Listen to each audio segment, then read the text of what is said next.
यथार्थ लर्निंग के online platform पे आपका स्वागत है। आज हम लोग योजना और परियोजना में अंतर को समझेंगे। एग्जाम में योजनाओं से क्वेश्चन काफ़ी आता है। ये अर्थशास्त्र में भी है और करंट अफेयर का भी काम करता है, दोनों में क्वेश्चन आते हैं इससे। योजना और परियोजना में अंतर क्या है? योजना और परियोजना में अंतर को स्पष्ट करने के लिए एक छोटा सा पहले एक चीज को समझा जाए। यहाँ लिख देते हैं,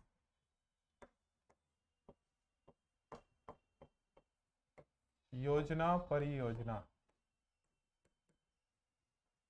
देखिए, योजना जो होता है, जैसे एक ये परिवार है जिसमें एक इनके माता पिता हैं और इनके ये 3 बच्चे बना लेते हैं, जो कि 2 ही सही है। हम दो, हमारे दो वाला प्लान होना चाहिए। खैर, ये माता पिता हैं, माता और पिता, फादर और मदर समझिए, और ये 3 बच्चे हैं। अब इनको अपने उद्देश्य की पूर्ति के लिए कुछ बहुत से काम होंगे। इनकी समस्या, एक चीज इसको समझिए, इनकी क्या क्या समस्याएं हो सकती हैं। इनको मान लीजिए बहुत ही गरीब और निर्धन परिवार है, इनकी समस्या क्या हो सकती है? कहिए, इनको लेकर के बहुत सी समस्याएं हो सकती हैं। तो समस्याओं को पूरा करने के लिए सरकार बहुत से ऐसे काम कर रही है, ऐसे परिवारों के लिए बहुत से काम कर रही है। जैसे मान लीजिए इनके लिए शिक्षा एक समस्या हो सकता है। इसके अलावा इनको रोजगार की भी समस्या हो सकती है। शिक्षा, रोजगार, गरीबी तो है ही सबसे बड़ी कारण, वो तो गरीबी परिवार पहले ही बोला गया है। रोजगार की समस्या हो सकती है, उद्योग की समस्या हो सकती है। इनमें अगर कोई महिलाएं हैं, एक दो महिला अगर हैं, तो महिलाओं को लेकर एक अलग सी समस्याएं हैं।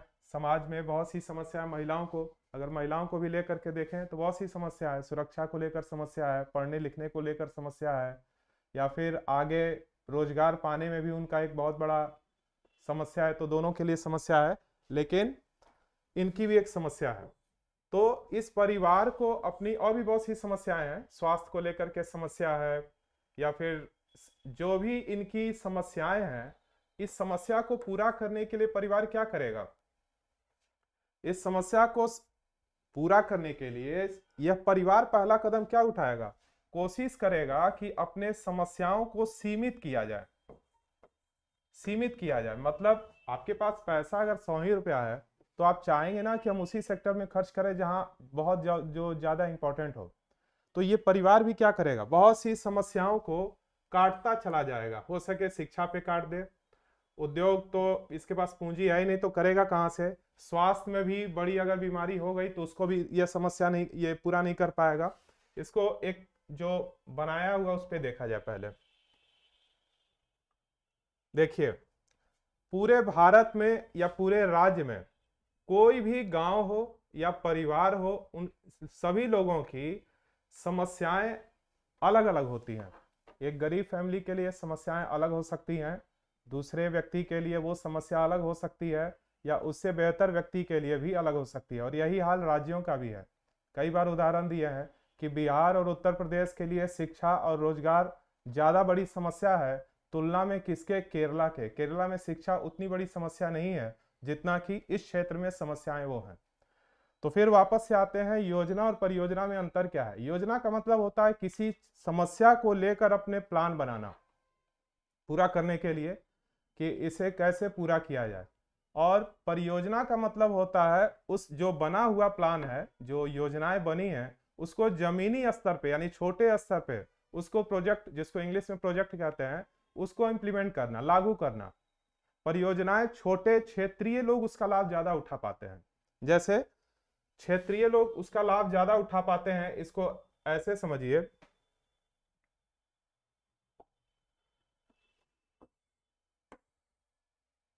ये है योजना। इसका लाभ कौन ले रहा है? पूरा भारत ले रहा है। बहुत सी योजनाएं हैं, महिलाओं को लेकर के योजना है, वृद्ध जनों को लेकर योजना है, विकलांग को लेकर योजना है, एससी एसटी वर्ग के लिए योजनाएं हैं, या फिर गरीबों के लिए योजनाएं हैं, रोजगार के लिए योजना है, और भी बहुत सी योजनाएं हैं। तो इन सबको योजनाओं को लेकर प्रधानमंत्री डैश डैश उज्ज्वला योजना या प्रधानमंत्री सुकन्या समृद्धि योजना, ये सब बनता है ना। या स्टेट लेवल पे बने तो सीएम साहब के नाम से हो सकता है। केंद्र की अगर योजना है तो केंद्र अपने नाम पर भी बना सकती है, या पुराना जो योजना चल रहा है उस तो चल ही रहा है, यानी केंद्र अलग से योजना बनाती है और राज्य जो है अपनी योजना अलग बनाती है, कोई भी राज्य हो। दोनों का उद्देश्य एक ही है कि इस समाज में जो कमियां हैं उसको अपनी इस योजनाओं से पूरा करना। लेकिन बात फिर आ गई कि परियोजना फिर क्या है। ये तो योजना हो गया, परियोजना क्या है? परियोजना का मतलब है कि इसका लाभ छोटे स्तरों पे ज्यादा दिखाई देता है। जैसे मान लीजिए शिक्षा को लेकर योजनाएं बनाई गई कि शिक्षा को हमें दूर करना है, तो छोटे छोटे कदम तो उठाने पड़ेंगे। कहीं विद्यालय किसी राज्य में नहीं है, या बच्चों के लिए बैग नहीं है, बच्चों के लिए जूता उता नहीं है, तो इनका लाभ लोग किस योजना के माध्यम से देते हैं। लेकिन परियोजना क्या होता है कि पहले एक क्षेत्र में जो प्रोजेक्ट के रूप में कि अरे इस क्षेत्र में यह समस्या है पूरा करो, या इस क्षेत्र में है समस्या यह पूरा करो। कहीं कहीं आप सुनते होंगे कि आज 400 परियोजनाएं, आज 200 परियोजनाएं ये सीएम के द्वारा या प्रधानमंत्री के द्वारा पूरी की जाएंगी। इसका मतलब होता है कहीं पुल बन रहा होता है, कहीं सड़क का कोई किनारे का क्षेत्र है, या फिर पार्क उर्क बन रहा होता है। ये छोटे स्तरों पे इसका काम लाभ ज्यादा मिलता है। परियोजना का लाभ कौन लेता है? क्षेत्रीय स्तर के लोग ज्यादा लेते हैं। यही चीज है, इसी को जमीनी स्तर पे उतारने वाले काम मतलब उद्देश्य का नाम ही है परियोजना। फिर एक चीज पुराने में ही एक देखते हैं, देखिए योजना को अति संवेदनशील वर्ग हैं, बहुत से हैं इसमें। अति संवेदनशील वर्ग का मतलब होता है जो काफी पहले समस्याओं से और आज भी समस्या में पहले से ही जूझे हुए हैं। प्राकृतिक रूप से ही इनको मान लिया जाता है कि अरे एक इनका समस्या तो ये चीज होगा ही। जैसे महिलाओं के लिए है, बाल विकास के लिए है, वृद्ध जनों को लेकर है, दिव्यांग जनों को, यस्सी को, यष्टि को जो पहले भी बोले हैं, इनको लेकर की बहुत सी केंद्रीय योजनाएं अलग से बनाई है। जैसे महिलाओं को अगर देखा जाए तो Beti Bachao Beti Padhao, one stop centre जिसको सखी बोला गया है, महिला हेल्पलाइन नंबर, प्रधानमंत्री मातृत्व वंदना योजना, महिला सशक्ति, सुकन्या समृद्धि, ऐसी योजनाएं बहुत सी बनाई जाती हैं। एक चीज अब फिर से वही बात कि योजना और परियोजना इतनी बनाई जा रही है, फिर भी इसका लाभ जमीनी स्तर पर मिल क्यों नहीं पा रहा है? इसको भी एक उदाहरण से समझते हैं।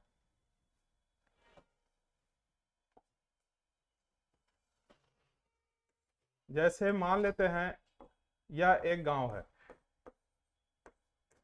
एक गांव है और इसमें एक छोटा सा परिवार है जिसकी बहुत सी समस्या, अभी बोले भी थे थोड़ा देर पहले, उनकी बहुत सी समस्याएं हैं।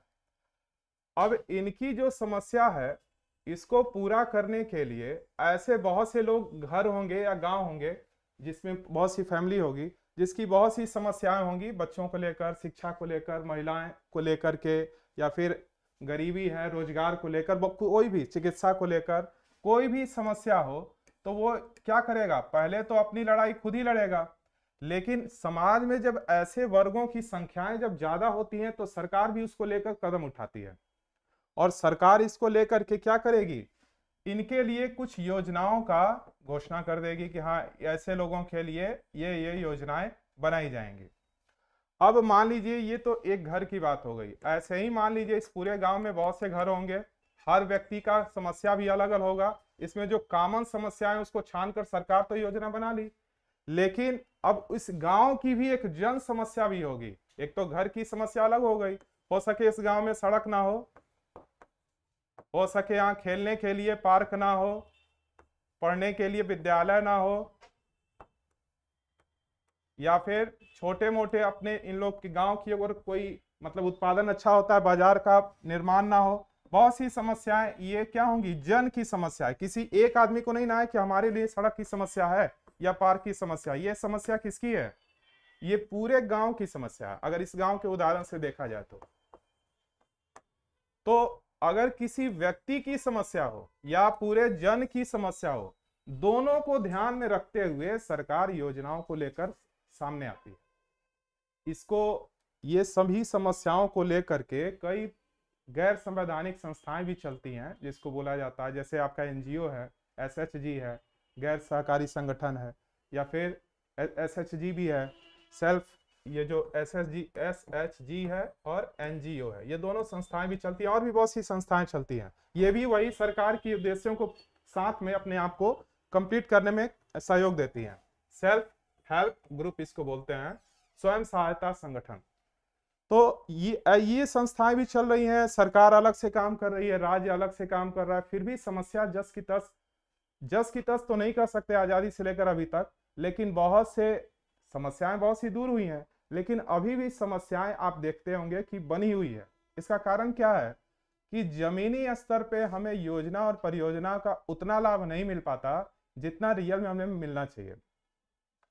पारदर्शी तरीके से काम ना हो पाने के कारण भी जमीनी स्तर पे इसका लाभ हम ले पाने में सक्षम नहीं है। और इसमें सबसे बड़ी अगर कोई समस्या अगर कहा जाए तो व्यक्ति खुद ही है जिसके लिए योजनाएं बनाई गई हैं। कारण इसका क्या है, इसको समझा जा सकता है।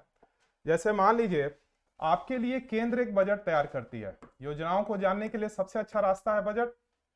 केंद्र सरकार, जैसे अभी उत्तर प्रदेश सरकार ने 6.9 लाख, अगर यूपी का उदाहरण दे, जो 6.9 लाख करोड़ का बजट पेश किया था फरवरी में। अभी तो अनुपूरक बजट ही हुआ था 27,000 समथिंग का, 1000 करोड़ का।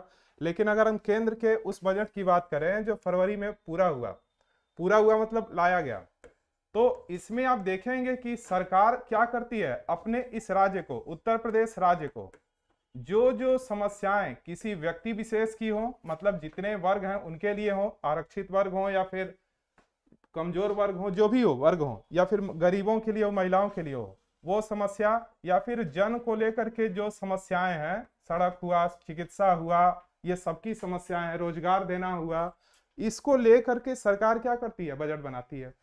अब उस बजट को हम लोग क्या करते हैं, मैक्सिमम लोग क्या करते हैं, ग्रामीण क्षेत्रों में भी क्या होता है, हम लोग ब्लॉक स्तर पे जो योजना का लाभ जो व्यक्ति लेता है वो तो थोड़ा बहुत समझ रहा है, लेकिन जो व्यक्ति इसमें केवल सुन करके कि अरे ये बजट बना हुआ है, ये चीजें हैं और उस बजट का हमें ये लाभ मिल रहा है, और उसका पूरी जमीनी स्तर पे कितना लाभ हो रहा है उसको समझ ही नहीं पाता है। हमें क्या करना चाहिए इसके लिए कि जो बजट तैयार होता है, चाहे केंद्र का हो या राज्य का हो, उस पर हमें ध्यान देना चाहिए कि अगर सरकार रोजगार को लेकर के जो कोई कदम उठा रही है, शिक्षा को लेकर कदम उठा रही है, चिकित्सा को लेकर कदम अगर उठा रही है, तो उसका लाभ कितने लोगों को मिला और उसके लिए कौन कौन से उद्देश्य हैं। आप जब जाएंगे किसी योजना का लाभ लेने के लिए जाते हैं जमीनी स्तर पे, तो आप देखते हैं उसके लिए आप बाद में पता चलता है कि अरे इसके लिए तो हम अभी है ही नहीं, ये मेरे लिए तो लाभ मिल ही नहीं रहा, जबकि कागज पे तो दिख रहा था कि इसके योग्य हम है। तो ये चीजें क्या होती हैं समाज में। ओवरऑल कहा जाए, शिक्षा जो है हम लोग का, इस योजना को केवल केंद्र और राज्य सरकार ही नहीं, हमें भी पूरी तरह से इस पे जब तक काम नहीं करेंगे, इस योजना परियोजना का लाभ हम ले ही नहीं पाएंगे। तो एक चीज थोड़ा इस पर भी ध्यान दिया जाए,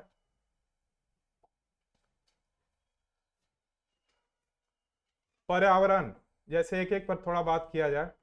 पर्यावरण हमारी समस्या है, पर्यावरण को तो दूषित करने वाले हम ही लोग हैं, लेकिन अब ये समस्या इतनी बड़ी हो गई है कि ग्लोबल रूप पर भी हो गई है। आप SDG में पढ़े भी होंगे, सतत विकास में भी इसकी बात की है, मतलब एक ग्लोबल समस्या है, केवल भारत और राज्य किसी की समस्या नहीं है। तो इसको भी हम लोगों ने क्या किया है, नदियों को सीमित कर दिया है, नाला बना दिया है, कारखाने बहुत तेजी से हो रहे हैं, और आप देख रहे हैं कि पूरे इन्वायरमेंट में हम लोग क्या कर दिए हैं, कार्बन उत्सर्जन तेजी से हो रहा है। तो इसके भी जिम्मेदार हम हैं, लेकिन केंद्र और राज्य क्या कर रही है, यहां तक कि विश्व लेवल पर भी काम होता है, इसको लेकर के योजनाएं बनाई जाती हैं। लेकिन क्या योजनाएं बना लेने से ये पर्यावरण शुद्ध होगा, हमारा भी इसमें रोल होना चाहिए। इसको लेकर हमें भी केवल केंद्र, राज्य और विश्व लेवल पर इस पे कौन काम हो रहा है, केवल इसी पर छोड़ देना, हम इसका जिम्मेदारी से हट नहीं पाएंगे। हमें क्या करना होगा, पर्यावरण को लेकर हम भी कुछ कदम उठा सकते हैं। क्या कर सकते हैं, कम से कम नदियों को गंदा ना करें, प्लास्टिक जो हम लोग इधर उधर फेंकते हैं ये ना करें, छोटा कदम तो उठा ही सकते हैं। तो ये सब हम लोग काम कर सकते हैं, और इसके लिए केंद्र और राज्य बहुत सी योजनाएं बना रखी हैं। रोजगार को लेकर, रोजगार में देखिए, रोजगार तो इतनी बड़ी समस्या है कि अगर रोजगार अगर बेहतर अगर कंप्लीट हो जाए तो गरीबी और स्वास्थ्य वाली समस्या लगभग सीमित हो जाएगी। रोजगार की समस्या हमारी बहुत बड़ी समस्या है। आप किसी गांव में चले जाइए, एक चीज ध्यान दीजिएगा आप लोग, किसी भी भारत के गांव में चले जाइए, कहीं कम या बेसी लेकिन ये देखने को जरूर मिलेगा। आप क्या देखेंगे कि गांव अब बस कहने मात्र का रह गया है। उत्पादन उनसे पूछिए कि अच्छा आपका गांव है, हाँ कितने घर हैं, तो कहेंगे 100 घर हैं सर। 100 छोटा एक उदाहरण दे रहे हैं, 100 घर हैं।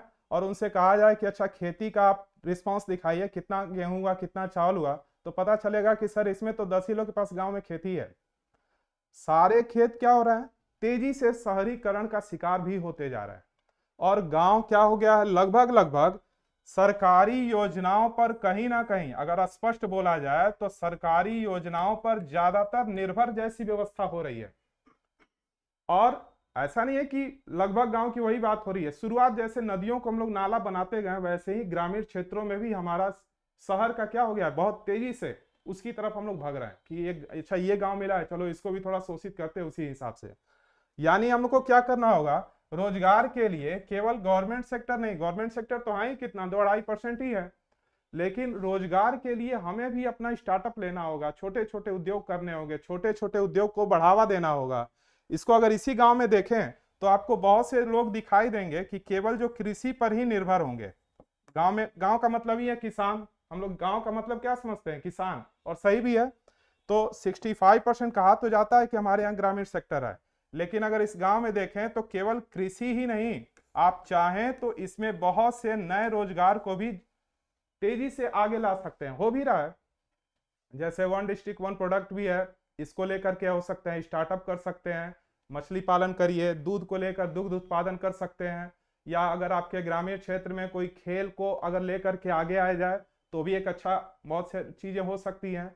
और बहुत से इसमें नए नए नए रोजगार को जब तक आप नहीं इसमें जोड़ेंगे, नए सेक्टर को नहीं बढ़ाएंगे, जैसे टूरिज्म को बढ़ाया जाए उससे बहुत से लोगों को रोजगार मिलेगा, खेल को बढ़ाया जाए तो उससे भी लोगों को रोजगार मिलेगा, या फिर छोटे छोटे उद्योग जो हमारे पहले के विलुप्त होते चले गए हैं उनको भी सामने लाना होगा, ताकि नए रोजगार के अवसर मिले। एक हम लोग, और इस क्षेत्र में अगर इस बेल्ट में चले आए आप पूर्वी भारत की तरफ, तो गवर्नमेंट सेक्टर के ही चक्कर में हम एक अच्छा खासा समय अपना व्यर्थ कर दिए होते हैं कि इसी सेक्टर में, और उसी में कितनी चीजें व्यवस्थाएं में लगी रह जाती हैं। खैर ये बहुत बड़ा प्रॉब्लम है। तीसरा है गरीबी। गरीबी तो जैसा लग रहा है ये कभी समाप्त नहीं होगा। वैसे तो ये सबकी समस्या है, विश्व की भी है, लेकिन हमारे यहाँ भारत में बहुत बड़ी समस्या है गरीबी, भूखमरी। ये भी, इसको लेकर भी सरकार बहुत सी योजनाएं बनाई, पंचवर्षीय योजना पर भी खूब काम हुआ। पंचवर्षीय योजना एक तरह से असफल कर दीजिए, सरकार भले ही उसको चेंज कर दी हो। नीति आयोग आया, नीति आयोग भी आया, उसके बाद राज्य अपने स्तर पे काम कर रही है, केंद्र अपने स्तर पे काम कर रहा है, हर आदमी अपने स्तर पे काम कर रहा है। कौन चाहेगा कि हम गरीब रहें? अपनी गरीबी की लड़ाई तो हर आदमी लड़ रहा है, लेकिन उसके बाद भी ये समस्याएं क्या है, बनी हुई हैं, जिसका प्रमुख कारण क्या है, लोगों का इनकम ना हो पाना, शिक्षित ना हो पाना। और शिक्षित और इनकम ना हो पाना, इसका एक सबसे बड़ा समस्या यह है कि हम लोग के पास लिमिटेड उद्योग या कृषि सेक्टर है। मतलब हमारे पास रोजगार के उतने ऑप्शन नहीं है जितने कि बाकी राष्ट्रों में है, जो कि इस समय विकसित हो चुके हैं। खैर, उद्योग को भी लेकर के बहुत बड़ी समस्या है। उद्योग भी अब तो धीरे धीरे, अगर उत्तर प्रदेश की बात की जाए तो इंडस्ट्री सेक्टर में बहुत तेजी से लोग आगे आ रहे हैं। अभी GIS का पिछले वर्ष ही बैठक हुआ था, ग्लोबल इन्वेस्टर समिट जो लखनऊ में हुआ था, तो बहुत सी उद्योग को इसमें निवेश करने की बात कही जा रही है। लेकिन ऐसे बहुत से राज्य हैं, अगर पूरे भारत की बात की जाए तो उद्योग सेक्टर में जो इधर वाले भारत हैं, गुजरात और महाराष्ट्र है तो काफी आगे हो चुके हैं, कर्नाटक वाले क्षेत्र। लेकिन अगर इधर देख लें, कलकत्ता, बिहार और हमारा पूर्वांचल वाला क्षेत्र अगर देखें, तो इसमें उद्योग की बहुत बड़ी जरूरत है। धीरे धीरे इस पे सरकार भी एक्शन ले रहा है और लोग भी धीरे धीरे इसमें आगे आ रहे हैं, लेकिन इस पे और तेजी लाने की जरूरत है। जब हम लोग उद्योग को तेजी लाने की बात कहते हैं तो सबसे पहले अगर कोई नाराज होता है तो पर्यावरण नाराज होता है। लेकिन हमको बीच का रास्ता तो निकालना ही पड़ेगा कि ताकि पर्यावरण को भी हम इफेक्ट ना कर पाए और अपना भी काम कर लें। जैसे ऊर्जा में भी, विद्युत को आप देख रहे होंगे कि सौर ऊर्जा पर भी इस समय काम करने की बात हो रही है, कि ऐसा रास्ता, इलेक्ट्रिक जो बिजली की जो नई नई बाइक और ये सारी चीजें आ रही हैं, पेट्रोलियम वाली चीजों को सीमित किया जा रहा है। इसका सबसे कारण यही है। यानी हमें एक नया रास्ता निकालना होगा ताकि हमारा काम भी हो जाए और बाकी जो हमारी समस्या है वो भी पूरी होती रहे। वृद्धजनों की भी समस्या है, बूढ़े लोगों को पेंशन नहीं है, घर में सुरक्षा नहीं है, और भी स्वास्थ्य को लेकर, जब वृद्ध आदमी होता है तो उसको स्वास्थ्य की भी समस्याएं होती हैं, पैसा घर में नहीं है कि उनका स्वास्थ्य का इलाज हो पाए। इसको लेकर भी केंद्र बहुत सी योजना बनाई, स्वास्थ्य उसी में आ जाएगा। स्वास्थ्य केवल वृद्ध ही नहीं, बच्चे भी होते हैं, बूढ़े भी होते हैं और कोई भी हो सकता है। इसको लेकर के भी आप बहुत सी सरकारी योजनाएं चलाती हैं। मानव संसाधन के लिए भी बहुत सी संस्थाएं चलती हैं, ये सरकार भी योजना चलाती है। आरक्षित वर्ग और विकलांग और महिला की बात पहले ही बोल चुके हैं। शिक्षा, ये तो समस्या, सभी समस्याओं को अगर कोई अकेले लीड कर सकता है तो केवल यही है। जो नई शिक्षा पॉलिसी अभी आई ही है, जो 2030 तक पूरा करना है, लेकिन शिक्षा नीति केवल आना ही एक विकल्प नहीं है, इसे हमें भी प्राथमिकता लेनी होगी। खैर, पर्यटन को बढ़ाइए, इससे भी बहुत बड़े रोजगार मिलेंगे। धीरे धीरे टूरिज्म बहुत बड़ा एक उद्योग है खुद में ही, अपने आप में बहुत से लोगों को रोजगार देने की क्षमता रखता है। इसके बाद खेल के क्षेत्र में भी हमें नए नए रास्ते निकालने होंगे। बहुत से जगह विश्वविद्यालय कह रही है, स्टेडियम बनाया जा रहा है। अभी बनारस में अनाउंस हुआ कि बनने वाला है, गोरखपुर में भी हो रहा है। बहुत सी जगह धीरे धीरे क्या हो रही हैं, पूरे भारत में खेलो इंडिया अभियान है नहीं, तो बहुत सी योजनाएं चलाई जा रही है। और इससे नए उद्योग को, खेल के क्षेत्र में केवल उद्योग के ही लिए नहीं, लोगों को एक नया रास्ता मिलेगा, रोजगार का एक नया विकल्प रास्ता मिलेगा, जो कि ये सारी समस्याओं के ही एक लिंक है। यानी ओवरऑल अगर हम कहें तो प्लान क्या किया जाता है? प्लान तो बनाया जाता है, ये तो हल्की चीज होती है। प्लान का मतलब क्या होता है? चलो इसके लिए एग्जाम निकालना है, चलो एक प्लान बनाते हैं। लेकिन उसको जमीन पे इंप्लीमेंट करने के लिए आपको छोटे छोटे प्रोजेक्ट बनाने पड़ते हैं, उसी को परियोजना कहा जाता है। और परियोजना का लाभ फिलहाल छोटे स्तर पे ही मिलता है। प्लान बहुत मतलब बड़ी चीज है। चिकित्सा को लेकर स्वास्थ्य योजनाएं बनाती हैं, गरीबी रोजगार को, जो भी जितने भी हैं मिशन, उनको पूरा करने के लिए योजनाएं तो बनाई जाती हैं, लेकिन जो परियोजनाएं होती हैं उसका छोटे छोटे कदम उठाए जाते हैं। इसीलिए नदियों को लेकर परियोजना बना दी गई, या किसी रोजगार को लेकर कभी सुनते होंगे कि अभी बताए भी हैं कि सीएम साहब आ रहे हैं, 400 नई परियोजनाओं का शिलान्यास करेंगे। इसका मतलब क्या हुआ? कहीं विद्यालय में, कहीं हो सके ओवरब्रिज को, कहीं हो सके छोटा सा खेल का स्टेडियम, छोटे क्षेत्रीय चीजों का लाभ उसका देते हैं। तो छोटे छोटे उद्देश्यों को पूरा करने के लिए यह कदम उठाया जाता है।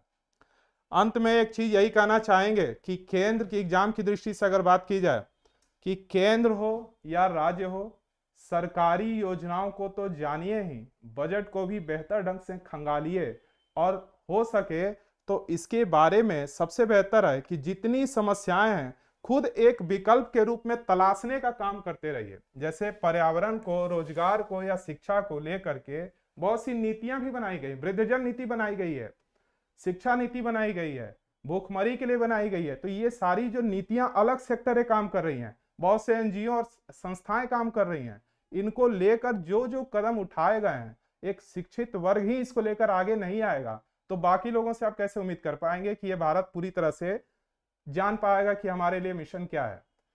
तो आज बस इतना ही। आप भी इस एग्जाम की तैयारी के लिए, क्योंकि आपको पता है चाहे कोई भी एग्जाम हो, यही बताते हैं, छोटा बड़ा क्या कहें, मतलब कोई भी एग्जाम हो, भारत के किसी भी कोने का, राज्य का एग्जाम हो, आप देखेंगे कि योजनाएं केंद्र या राज्य की जरूर पूछी जाती हैं।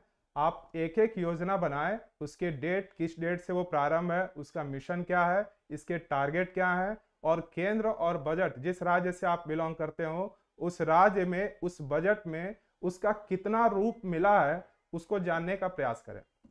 चलिए ठीक है।